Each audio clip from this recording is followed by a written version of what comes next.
Hello दोस्तों, नमस्कार। DSA law point में आप सबका स्वागत है। मैं हूं आपका मित्र धीरज कुमार त्रिपाठी। आज हम लोग ऑल इंडिया बार एग्जामिनेशन 2024 के 19वें संस्करण के परीक्षा के परिप्रेक्ष्य में भारतीय संविधान में अनुच्छेद 107 तक जो हमने पिछले वीडियो में पढ़ लिया था उसके आगे पढ़ेंगे तथा समझेंगे।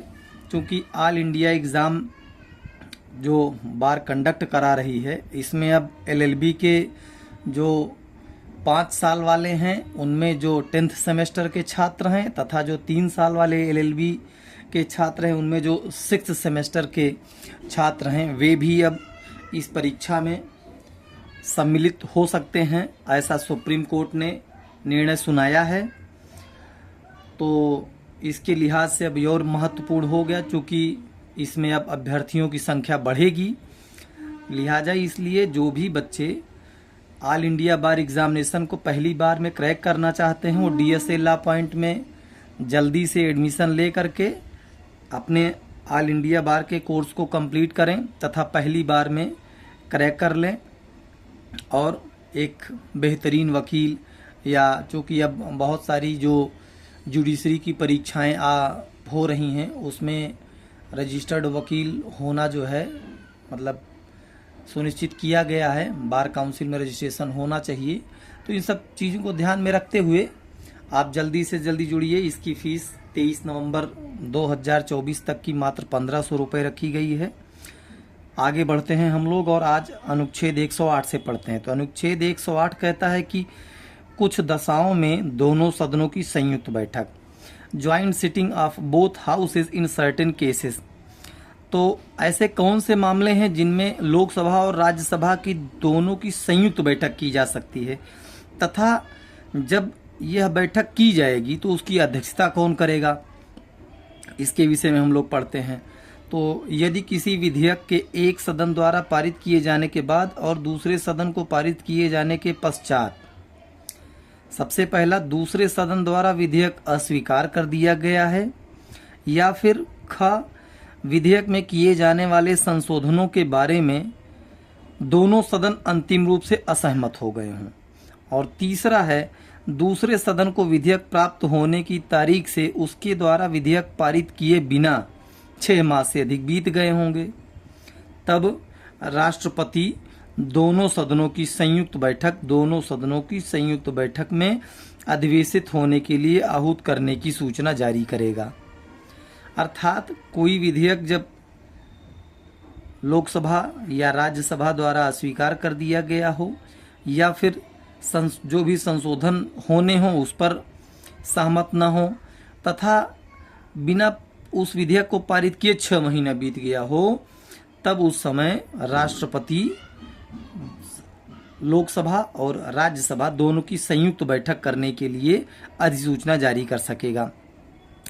परंतु इस खंड की कोई बात धन विधेयक को लागू नहीं होगी।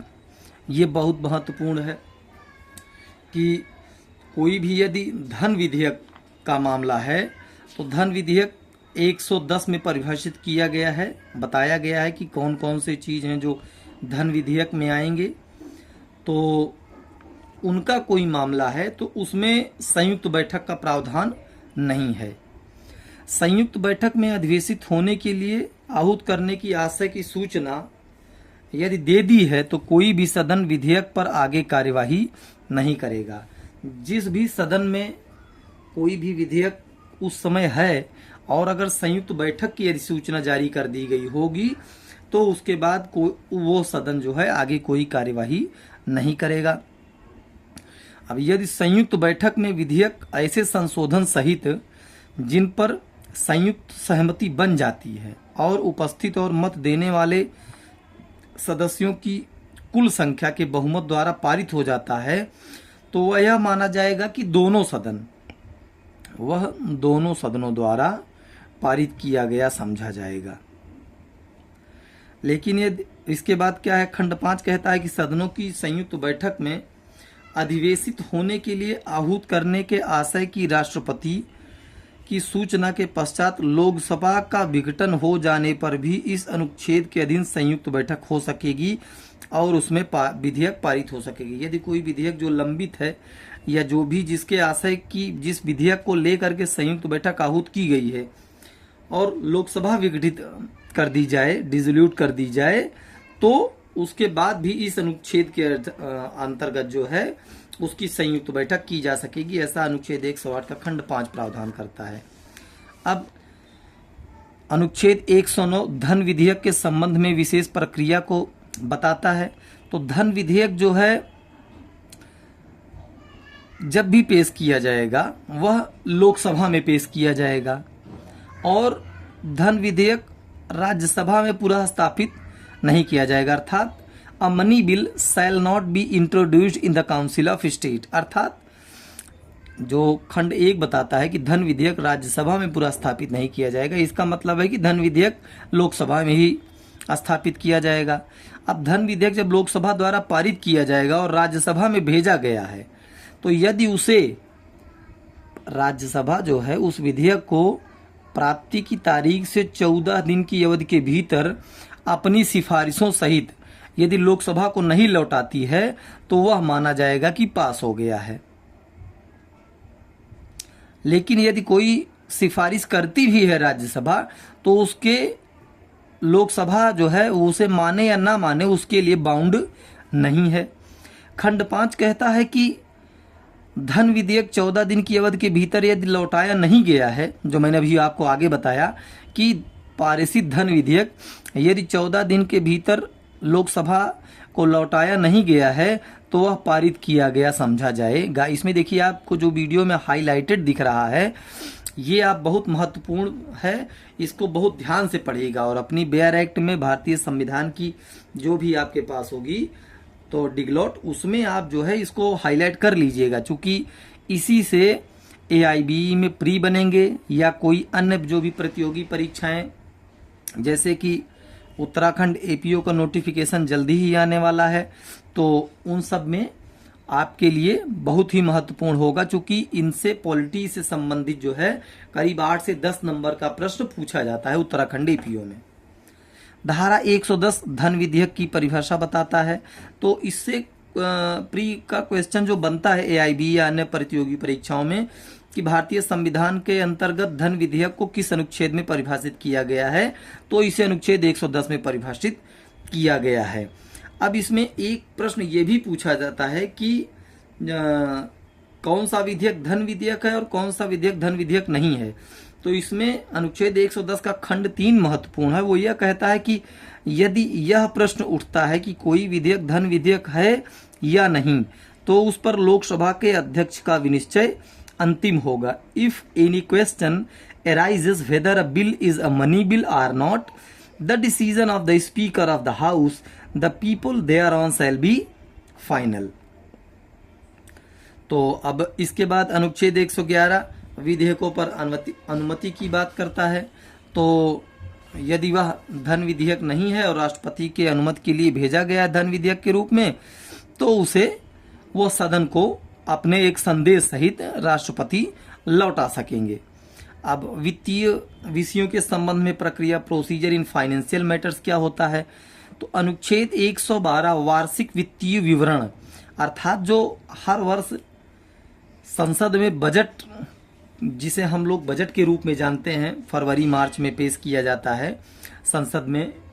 अभी हाल में ही वित्त मंत्री श्रीमती निर्मला सीतारमण जी ने पेश किया था, तो उसका विवरण जो वार्षिक वित्तीय विवरण अनुच्छेद 112 में दिया गया है कि इनके अंदर क्या क्या होगा। तो इसमें होगा कि जो भारत की संचित निधि पर भारित व्यय हैं उनके संबंध में, फिर राष्ट्रपति को जो भत्ते होते हैं उनकी सैलरी है, राज्यसभा से संबंधित जितने अधिकारी हैं, फिर उसके बाद उच्चतम न्यायालय के न्यायाधीश हैं या उनके भत्ते वेतन हैं, फिर उच्च न्यायालय के न्यायाधीश या उनको दी जाने वाली पेंशन है, या फिर जो ऑडिटर जनरल ऑफ इंडिया हैं, मतलब इन सब के वेतन और भत्तों के बारे में बहुत सारी चीज़ों के बारे में और अन्य जो है वह इस बजट में किया जाता है। अनुच्छेद 113 कहती है कि संसद में प्राक्कलनों के संबंध में प्रक्रिया, procedure in parliament with respect of estimates. तो प्राक्कलनों में जितने प्राक्कलन भारत की संचित निधि पर भारित व्यय से संबंधित हैं वे संसद में मतदान के लिए नहीं रखे जाएंगे। अर्थात जो संचित निधि से कोई व्यय किया जाएगा वो मतदान के लिए संसद में नहीं रखा जाएगा, और उसका यह अर्थ नहीं लगा जाएगा कि वह संसद में प्राक्कलन के चर्चा को निवारित करती है। जितने प्राक्कलन अन्य व्यय से संबंधित है वे लोकसभा के समक्ष अनुदानों की मांगों के रूप में रखे जाएंगे। और खंड 3 कहता है कि किसी अनुदान की मांग राष्ट्रपति की सिफारिश पर ही की जाएगी, अन्यथा नहीं। तो no demand for a grant shall be made except on the recommendation of the president. ये खंड 3 बताता है। अनुच्छेद 114 विनियोग विधेयक की बात करता है, एप्रोप्रिएशन बिल। और अनुपूरक अगर कोई अनुदान लाना है तो उसके लिए अनुच्छेद 115 अनुपूरक अनुदान या अतिरिक्त अनुदान के लिए। अनुच्छेद 116 लेखानुदान, प्रत्यायानुदान या अपवादानुदान की बात करता है। अनुच्छेद 117 वित्त विधेयकों के संबंध में विशेष उपबंध की बात करती है, special provision as to financial bills. तो अनुच्छेद 110 के खंड 1 यानी मनी बिल के उपखंड में जो भी कोई विषय है उसके लिए उपबंध करने वाला विधेयक या संशोधन राष्ट्रपति की सिफारिश से ही पूरा स्थापित या प्रस्तावित किया जाएगा, अन्यथा नहीं। और ऐसा उपबंध करने वाला विधेयक राज्यसभा में पूरा स्थापित नहीं किया जाएगा। अर्थात अनुच्छेद 110 के तहत जो भी मनी बिल पेश किया जाएगा वो लोकसभा में ही प्रस्तावित किया जाएगा। उसके बाद उसमें कोई संशोधन होगा तो राष्ट्रपति की पुनः पूर्व अनुमति से ही होगा, उसके अलावा नहीं होगा। और फिर दिया है कि अनुच्छेद 118 प्रक्रिया के नियम बताता है। अनुच्छेद 119 संसद में वित्तीय कार्य संबंधी प्रक्रिया का विधि द्वारा नियमन बताता है। अनुच्छेद 120 महत्वपूर्ण है, संसद में प्रयोग की जाने वाली भाषा, language to be used in parliament. तो भाग 17 में किसी बात के होते हुए और अनुच्छेद 348 अर्थात अनुच्छेद 348 में भाषा से संबंधित प्रावधान किए गए हैं, जिसके विषय में हम लोग एक बार एक नज़र देख लेते हैं कि अनुच्छेद 348 क्या कहता है। अनुच्छेद 348 अनुच्छेद 348 कहता है कि उच्चतम न्यायालय और उच्च न्यायालयों में और अधिनियमों, विधेयकों आदि के लिए प्रयोग की जाने वाली भाषा क्या होगी उसके विषय में बताता है। तो इसमें कहा गया है कि संसद में कार्य, देखिए साफ साफ लिखा है, संसद में कार्य हिंदी में या अंग्रेजी में किया जाएगा। अर्थात जो भी कोई कार्यवाही संसद में की जाएगी उसे हिंदी या अंग्रेजी में किया जाएगा। जो हिंदी में या अंग्रेजी में अपनी पर्याप्त अभिव्यक्ति नहीं कर सकता है, लेकिन यदि कोई ऐसा व्यक्ति है जो अंग्रेजी में नहीं बोल सकता है या कोई व्यक्ति जो हिंदी में नहीं बोल सकता है, अभिव्यक्त नहीं कर सकता है, तो वह व्यक्ति अपनी मातृभाषा में सदन को संबोधित करने की अनुज्ञा परमिशन दे सकता है। अनुच्छेद 120 महत्वपूर्ण है। अनुच्छेद 121 संसद में चर्चा पर निर्बंधन, देखिए कितनी महत्वपूर्ण बात है, restrictions on discussion in parliament. तो यहाँ पर यह कहा गया है कि संसद में जो भी चर्चा की जाएगी उसके विषय पर क्या रिस्ट्रिक्शंस हैं। तो उच्चतम न्यायालय या किसी उच्च न्यायालय के किसी न्यायाधीश के अपने कर्तव्यों के निर्वहन में किए गए आचरण के विषय में संसद में कोई चर्चा इसके पश्चात उपबंधित रीति से उस न्यायाधीश को हटाने की प्रार्थना करने वाले समावेदन को राष्ट्रपति के समक्ष प्रस्तुत करने के प्रस्ताव पर योग्य अन्यथा। अर्थात उच्चतम न्यायालय के किसी न्यायाधीश या उच्च न्यायालय के न्यायाधीश के जो उसके आचरण या कर्तव्य के विषय में संसद में कोई चर्चा नहीं की जाएगी। इसके बाद का प्रावधान जो अनुच्छेद 122 है वो और महत्वपूर्ण है। ये कहता है कि न्यायालयों द्वारा संसद की कार्यवाहियों की जांच न करना। अर्थात ये दोनों लोग आपस में कैसे मिल बैठे हैं कि संसद में न्यायालयों के न्यायाधीशों के विषय में आप लोग कुछ न बोलिए और न्यायालय, आप लोग जो संसद में बोलते हैं हमारे नेताजी लोग, इनके विषय में वो लोग कोई जांच नहीं करेंगे। तो अनुच्छेद 122 क्या कहता है, देखिए कि न्यायालयों द्वारा संसद की कार्यवाहियों की जांच न किया जाना। संसद की किसी कार्यवाही की विधिमान्यता की प्रक्रिया को किसी अभिकथित अनियमितता के आधार पर प्रश्नगत नहीं किया जाएगा। मतलब न तुम हमारी कोई गलत बात सुनो, न हम तुम्हारी कोई गलत बात सुनेंगे। ऐसा प्रावधान दोनों लोगों ने आपस में बना लिया है भारतीय संविधान में, अनुच्छेद 122 और अनुच्छेद 121 के माध्यम से। अब legislative powers of the president, अनुच्छेद 123 कहता है कि राष्ट्रपति जो है वो ऑर्डिनेंस ला सकेंगे। संसद में विश्रांति काल में अध्यादेश प्रख्यापित करने की राष्ट्रपति की शक्ति। Power of president to promulgate ordinance during recess of parliament.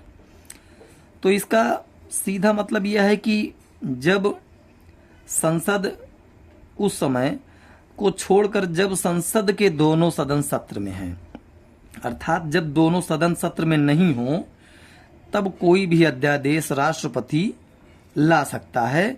उसके पास अनुच्छेद 123 में शक्ति प्राप्त है। संसद के दोनों सदनों के समक्ष रखा जाएगा, लेकिन इस अनुच्छेद बाद की ये अध्यादेश जो है, अध्यादेश का वही बल और प्रभाव होगा जो संसद का अधिनियम का होता है। लेकिन ऐसा अध्यादेश जो है वो संसद के दोनों सदनों के समक्ष रखा जाएगा और संसद के पुनः समवेत होने से 6 सप्ताह की समाप्ति पर, यदि उस अवधि की समाप्ति से पहले दोनों सदन उसके अनुमोदन का संकल्प पारित कर दें तो ये प्रवर्तन में नहीं रहेगा। और जो इसका प्रावधान है वो ये कहता है कि राष्ट्रपति किसी भी समय इसे वापस ले सकेगा। और जो 6 सप्ताह उसमें दिया गया है, उस 6 सप्ताह की गणना जो है उस तारीख से की जाएगी जब वह समवेत हुई है संसद। अब इसके बाद चैप्टर 4 आया, द यूनियन जुडिशरी, संघ की न्यायपालिका। तो ये तो बहुत महत्वपूर्ण विषय है चूंकि ये सुप्रीम कोर्ट के विषय में बात करता है। संघ की न्यायपालिका क्या होगी, तो संघ की न्यायपालिका तो सर्वोच्च न्यायालय है। तो अनुच्छेद 124 से लेकर के अनुच्छेद 147 तक, अनुच्छेद 124 से लेकर के और अनुच्छेद 147 तक जो है वो भारतीय संविधान में उच्चतम न्यायालय की स्थापना, गठन तथा उनमें न्यायाधीशों की नियुक्ति, उनके कार्य वितरण, उनकी और अन्य मामलों में शक्तियां, किस मामलों में किस तरीके से हम उच्च न्यायालय से या उस और किसी न्यायालय से सीधे उच्चतम न्यायालय जा सकते हैं, सभी के विषय में इसमें दिया गया है। तो अनुच्छेद 124 कहता है कि उच्चतम न्यायालय की स्थापना और गठन। तो भारत का एक उच्चतम न्यायालय होगा, भारत का एक उच्चतम न्यायालय होगा जो भारत के मुख्य न्यायमूर्ति और संसद विधि द्वारा जो विहित करे, तब तक 7 से अनधिक अन्य न्यायाधीशों से मिलकर बनेगा। ये उस समय की बात है, 7 से अनधिक न्यायाधीश जब हमारा भारतीय संविधान बनाया गया था। आज के समय में संशोधनों के द्वारा बढ़ाते हुए भारतीय सर्वोच्च न्यायालय में, सुप्रीम कोर्ट में कुल मिलाकर 33 जज और एक मुख्य न्यायाधीश को मिलाकर के 34 जज हैं और पूरा कोरम कंप्लीट है। इसके बाद जो खंड 2 है वो कहता है कि इसे, जो खंड 2 है इसे जोड़ा गया था 99वां संशोधन अधिनियम 2014, जिसे कि supreme court advocates on record association बनाम भारत संघ AIR 2016, 16 अक्टूबर 2015 को इसे आदेश द्वारा अभिघंटित कर दिया गया। अर्थात इसे 2014 में 99वें संशोधन द्वारा जोड़ा तो गया। इसमें कहा यह गया कि एक हम अनुच्छेद 124 का बनाएंगे 124A, जिसमें कि एक राष्ट्रीय न्यायिक नियुक्ति आयोग बनाया जाएगा, जिसके तहत कि उच्चतम न्यायालय में न्यायाधीशों की नियुक्ति की जाएगी। तो उनमें जो भी लोग पद धारण करेंगे वो 65 वर्ष से ज़्यादा तक नहीं रहेंगे। नेशनल जुडिशियल अपॉइंटमेंट कमीशन जो है बनाने की बात की गई थी, लेकिन ये सुप्रीम कोर्ट ने इसे जो है supreme court advocates on record association बनाम भारत संघ के मामले में 16 अक्टूबर 2015 को इसे हटा दिया। कहा कि ये जो है अनुच्छेद 21 के खिलाफ है। सुप्रीम कोर्ट जो है सुप्रीम कोर्ट का जो एक मूलभूत ढांचा भारतीय संविधान का है उसके खिलाफ है, तो इसकी वजह से इसे हटा दिया गया। अब खंड 3 क्या कहता है, इसमें बाकी सारी चीज़ें परंतु वगैरह और जोड़े गए थे जिसे सब पूरी तरीके से हटा दिया गया है। अब खंड 2A जो है इसे जोड़ा गया था क्या बोलते हैं 15वां संविधान संशोधन अधिनियम 1963 के द्वारा। इसमें कहा गया था कि उच्चतम न्यायालय के न्यायाधीश की आयु ऐसी रीत से अवधारित की जाएगी जो संसद द्वारा निर्धारित करे। खंड 3 जो है सर्वोच्च न्यायालय में जो भी जज नियुक्त किए जाएंगे, न्यायमूर्ति नियुक्त किए जाएंगे, उनकी योग्यता के विषय में बताया गया है। तो उनकी योग्यता का जो सबसे पहला प्रावधान है कि वो लगातार कम से कम 5 वर्ष तक न्यायाधीश उच्च न्यायालय का या 2 या अधिक न्यायालयों का लगातार कम से कम 5 साल तक वो न्यायाधीश रहे हों, या फिर वो जो है उच्च न्यायालय में लगातार कम से कम 5 वर्ष तक अधिवक्ता रहा हो और राष्ट्रपति की राय में पारंगत विधिवेत्ता रहा हो। Is in the opinion of the president distinguished jurist, पारंगत विधिवेत्ता रहा हो। स्पष्टीकरण एक क्या कहता है कि उच्च न्यायालय से अभिप्रेत है कि राज्य क्षेत्र के किसी भाग में अधिकारिता प्रयोग करने वाला न्यायालय। स्पष्टीकरण 2 कहता है कि किसी व्यक्ति के अधिवक्ता रहने की अवधि की संगणना करने में जब वह अधिवक्ता होने के पश्चात ऐसा कोई न्यायिक पद धारण कर लेता है जो जिला न्यायाधीश से पद के नीचे का नहीं हो, उसके ऊपर का होना चाहिए, तो वो अधिवक्ता माना जाएगा सुप्रीम कोर्ट में जब वो अगर जजशिप में अपॉइंट हो रहा हो। खंड 4 में सुप्रीम कोर्ट के जजेस को हटाने की बात की गई है, तो किस आधार पर वो हटाए जा सकते हैं। तो सुप्रीम कोर्ट के जज को हटाने के लिए साबित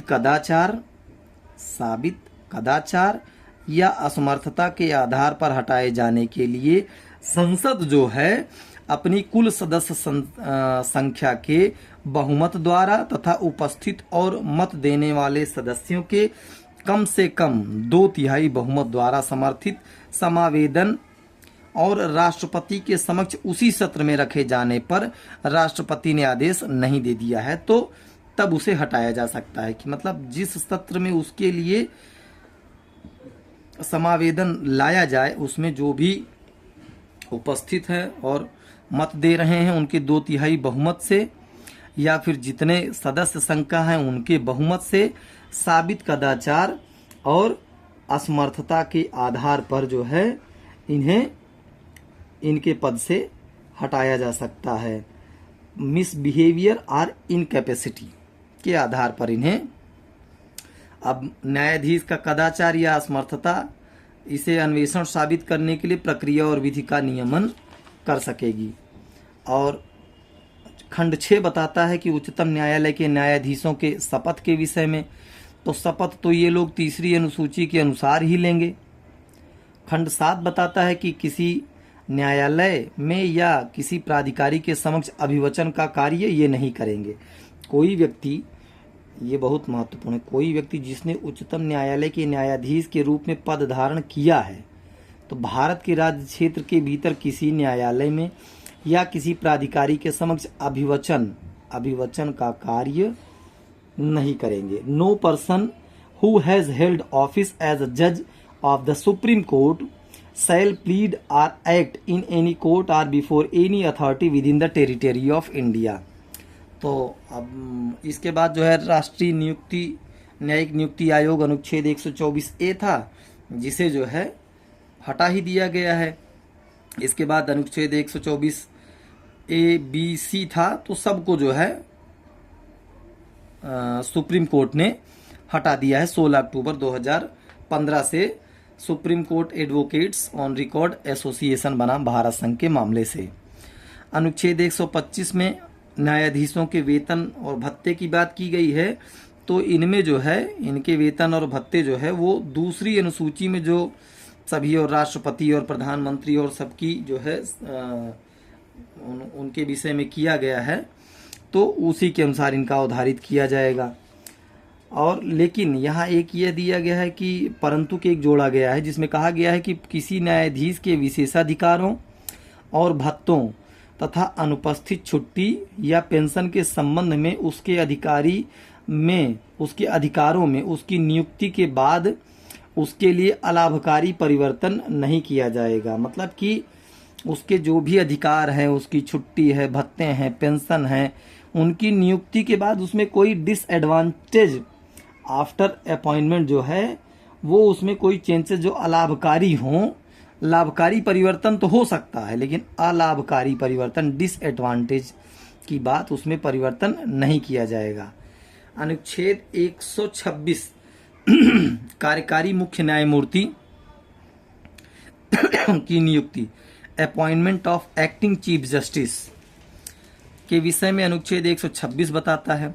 तो जब भारत के मुख्य न्यायमूर्ति का पद रिक्त है या जब मुख्य न्यायमूर्ति अनुपस्थित के कारण अपने या अन्यथा अपने पद के कर्तव्यों का पालन करने में असमर्थ है, अर्थात मुख्य न्यायमूर्ति का पद खाली है या फिर अनुपस्थित हैं या फिर वो अपने कर्तव्यों का पालन करने में असमर्थित हैं, तब न्यायालय के अन्य न्यायाधीशों में से किसी एक न्यायाधीश को, जिसे राष्ट्रपति जो है इस प्रयोजन के लिए उपयुक्त समझे, नियुक्त करने के लिए उसके पद के कर्तव्यों का पालन करने के लिए करेगा, उसे नियुक्त कर लेगा।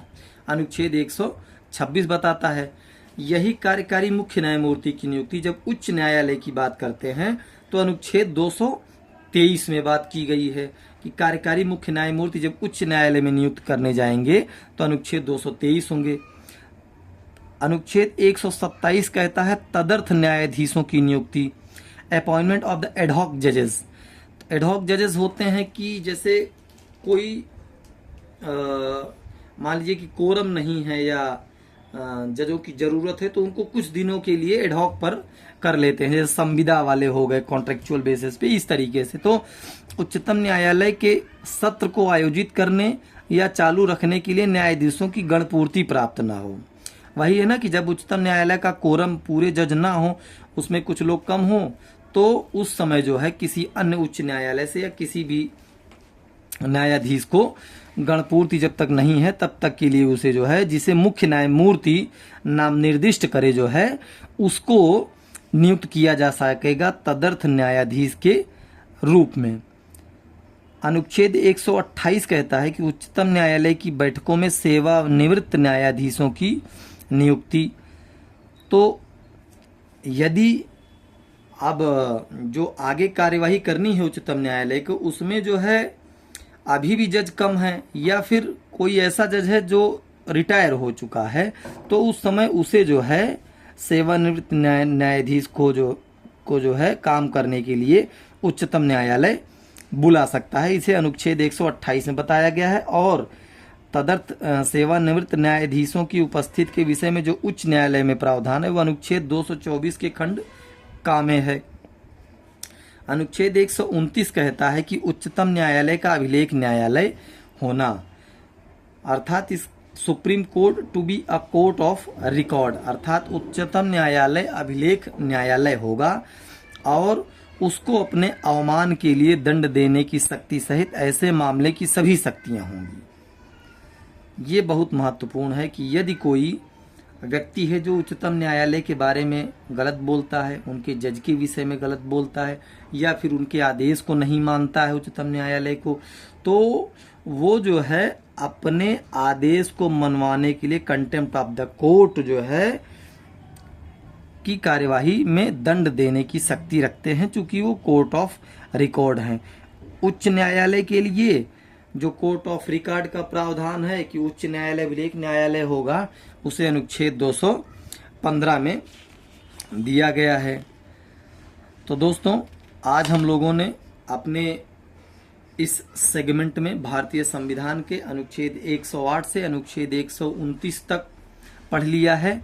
अब इसके बाद उच्चतम न्यायालय में आगे जो है देखा जाएगा कि अनुच्छेद 130 से आगे देखा जाएगा कि उच्चतम न्यायालय का स्थान क्या होगा, उसकी ओरिजिनल ज्यूरिसडिक्शन क्या है, अपीलेट ज्यूरिसडिक्शन उसकी क्या होगी, फिर उसके बाद अपीली अधिकारिता जो है क्रिमिनल विषयों में, सिविल विषयों में क्या होगी, फिर उसे कब उच्च न्यायालय जो है प्रमाण पत्र जारी करेगा उच्चतम न्यायालय में अपील करने के लिए, स्पेशल लीव पिटीशन क्या होती है, विशेष अनुमति याचिका क्या होती है, इसके विषय में बात करेंगे। फिर उसके निर्णयों का रिव्यू अनुच्छेद 137 बताता है, उसमें किया जाएगा। बहुत सारी चीज़ें हैं, उसको हम लोग अगले वीडियो में पढ़ेंगे। तो हमारे अगले वीडियो को देखने के लिए, सुनने के लिए और हमारे चैनल से जुड़े रहने के लिए DSA लॉ पॉइंट से आप लोग जुड़े रहें। चैनल को सब्सक्राइब करें, लाइक करें, शेयर करें और कमेंट करें, जिससे कि अत्यधिक आपके मित्र, दोस्त सभी लोग जो है इस जो है अपना ऑल इंडिया बार या आने वाले जो भी एग्ज़ाम है उनमें भारतीय संविधान में अच्छे नंबर ला सकें, विधिक जानकारी प्राप्त कर सकें। जय हिंद, जय भारत।